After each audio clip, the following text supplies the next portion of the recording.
Good evening, beloved to Christ. Christ has ascended from earth to heaven. I was having a Zoom meeting with a good friend of mine, Dr. Nevada DeLapp, who is an Old Testament scholar.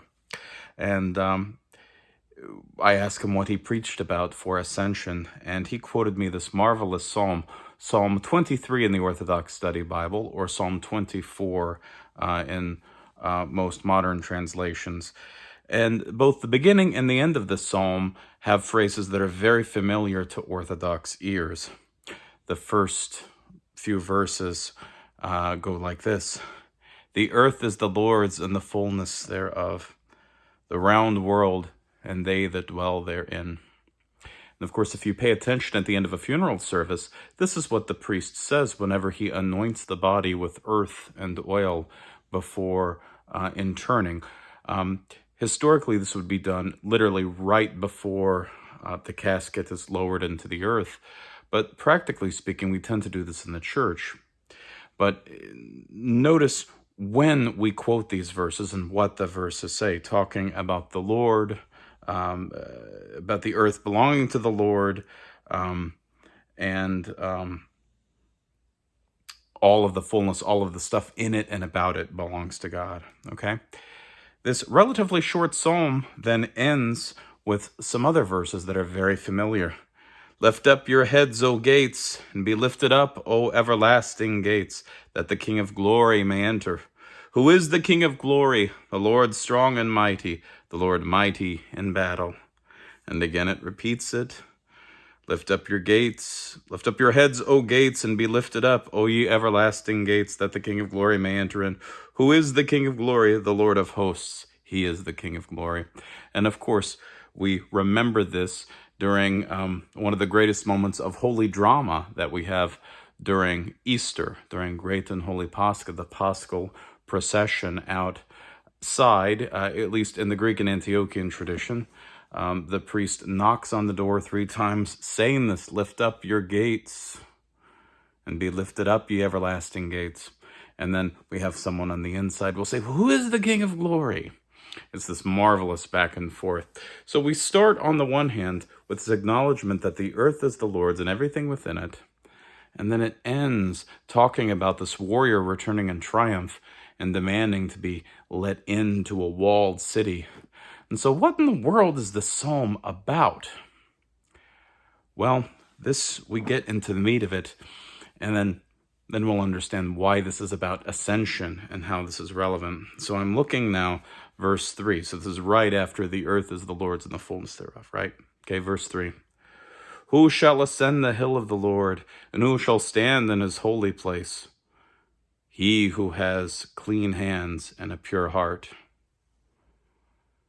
And so, not unlike the dialogue about the gates, who is the King of glory? Here there's a call and response, there's an interrogation.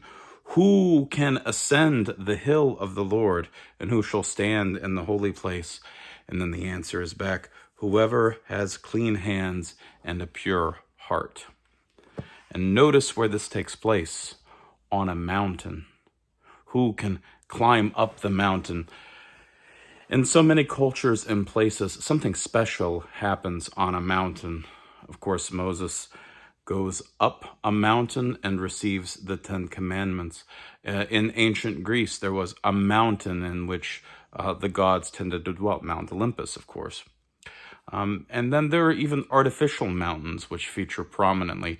Think of each of the pyramids, and this takes place in Egypt, the southeast, and even in South America, there are ziggurats or pyramids or attempts to make mountains, right, where something sacred or special can take place. There's something very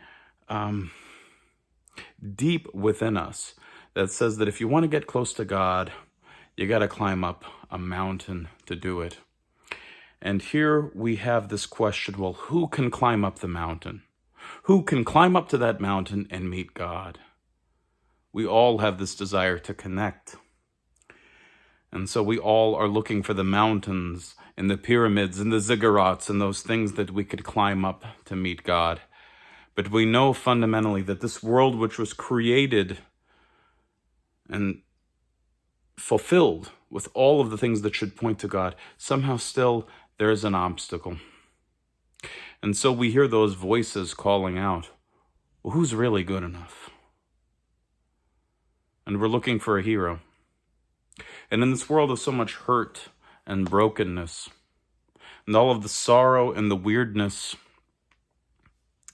and the exceptional circumstances in which we find ourselves in politically and culturally and economically, we might ask ourselves, well, who can do this work for us? And so this psalm, which at least in the notes in the Orthodox Bible, the Septuagint, tell us, this psalm which was written 4 Saturdays for a day of worship and reflection upon the one true living God. This day we ask this same question. And as Christians, we believe we have an answer. Who is the man who can climb up the mountain? Who is the man who ought to be let into the gates, the eternal gates, the gates that transcend the realm of this world and into the life to come? There is but one. Those gates will be opened, and the King of glory will enter, the Lord strong and mighty, the Lord mighty in battle, who fights not battles in the worldly sphere with an actual sword and with a shield, but the Lord who fights death itself, that his beloved people might have life.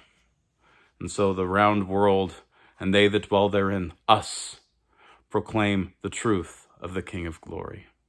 Christ has ascended from earth to heaven.